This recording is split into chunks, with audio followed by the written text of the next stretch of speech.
इस बात में तो कोई शक नहीं कि इमरान खान ज़िमनी इलेक्शन में कौमी असम्बली की 2 सीटों पर शिकस्त के बावजूद 8 नशस्तें जीत चुके हैं और ये सब तवक्कुआत के मुताबिक हुआ। लेकिन ये भी एक हकीकत है कि इन नताइज के बावजूद पीडीएम की हुकूमत को किसी किस्म का कोई ख़तरा नहीं और न ही इमरान खान इस्लामाबाद में धरना देने की पोजीशन में आ सके हैं। लेकिन लम्हा फ़िक्रिया यह है कि इमरान की जमात के वाइस चेयरमैन शाह महमूद कुरैशी के साहबजादे मीर बानो कुरैशी पर इनके भाई और वालिदा के इलेक्शन में साथ देने वाले वोटर्स ने इस मरतबा क्यों कर अदम एतमाद का इजहार किया। याद रहे कि शाह महमूद गद्दी नशीन पीर भी हैं और ख़वातीन का इन पर अंधा एतमाद भी है।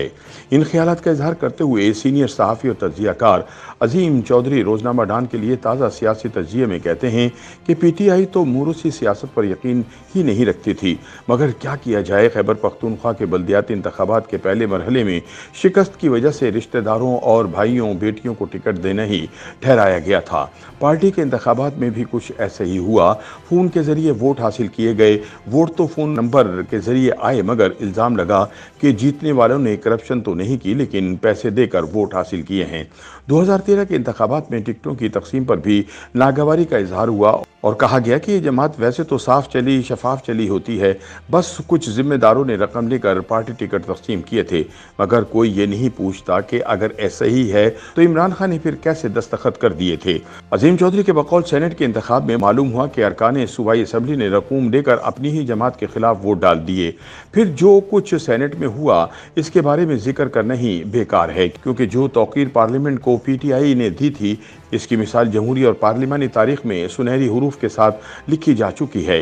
ये इज्जत और तौकीर की बात भी क्या खूब है कि जिन अफराद के साथ इख्तलाफ की बिना पर खूबसूरत अल्फाज अदा किए जाते हैं, इनकी बिना पर इज्जत अफजाई पाने वाले रास्ता बदल लेते हैं।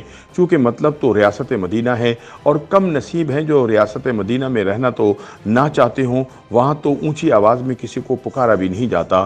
चे जाएगा कि हज़ारों अफराद की मौजूदगी में लान तान की जाए, नाम बिगाड़ा जाए, इल्ज़ाम तराशी की जाए, दशनाम तराजी भी हो सके तो कोई हर्ज नहीं। काजी, जज, मजिस्ट्रेट सब के बारे में इस कदर तारीफ़ी कलमात अदा किए जाए कि दुनिया झूम उठे। अजीम चौधरी के बकौल फिर आईन पाकिस्तान कहता है कि दोहरी निशस्त नहीं रखी जा सकती।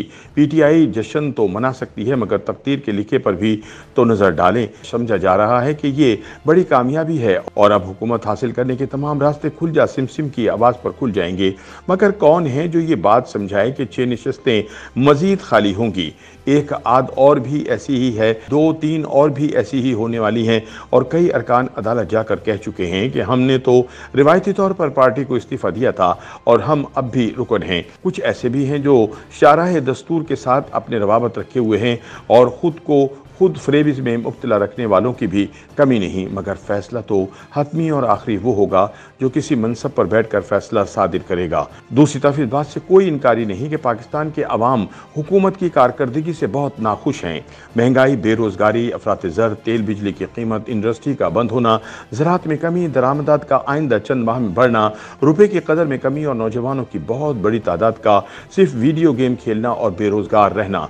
गोया इस हुकूमत की हालत वैसी ही है जैसी फरवरी मार्च में तहरीक इंसाफ की हुकूमत की थी। अजीम चौधरी के बकौल पीडीएम या इत्तेहादी हुकूमत का फैसला था कि जिस उम्मीदवार या पार्टी ने इन 9 हलकों में 2018 में इंतखाब में हिस्सा लिया था इसकी हिमायत की जाए। मगर कोई बताए कि अगर कोई नौजवान किसी मजहबी और सियासी शख्सियत के बारे में गैर मुनासिब ज़बान इस्तेमाल करे तो क्या इस कदावर मजहबी सियासी शख्सियत की जमात 4 सदा जाकर मेहनत करेगी? बलोर ख़ानदान काबिल इज़्ज़त है, मगर इंतखाब लड़ने की भी एक उम्र होती है, इंसान थक भी जाता है। पीटीआई मौलाना कासिम के बारे में एक भी नाजेबा अल्फाज ना कह सकी, मगर कौन है जो इनको वोट डालना नहीं चाहते थे? एमक्यूएम में मजीद बंटवारा हो नहीं सकता। अजीम चौधरी के बकौल इसी तरह आबिद शेर अली का 4 साल मुल्क से बाहर रहकर फैसलाबाद से इंतखाब लड़ना और वो भी बगैर मनसूबाबंदी के।